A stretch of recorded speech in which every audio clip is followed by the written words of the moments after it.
తీర్మానంలోకి వచ్చిన నీవు నేను మనం ఎంత మొండిగా ఉండాలంటే, ఒరే 7 కాదు 77 అంతలు ఎక్కువ చేసుకో. రాజువైన నెబుకద్నెజరు, ఇందును గూర్చి నీకు ఉత్తరం ఇయ్యవలెనన్న చింత మాకు లేదు. నువ్వు వేడిమి గల అగ్నిగుండాన్ని 7 అంతలు సిద్ధపరిస్తే దానిలో నుండి మమ్మల్ని రక్షించుటకు మా దేవుడు సమర్థుడు. రక్షింపకపోయినా పర్వాలేదు, అవసరమైతే కాలి బూడిదవుతాం కానీ ఆయన వదిలిపెట్టే ప్రసక్తి లేదా?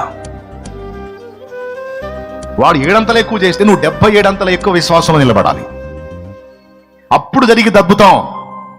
అంతేగాని ఏదో ఒక ఇంత నిలబడగానే, అంత శోధన రాగానే గాలికి ఊగే రెల్లులాగా డింగమని పడిపోయావు అనుకో, ఇక వాడు మామూలు తొక్కుడు తొక్కడాడు, కదిలితే మేలితే తొక్కుతుంటాడు వాడు.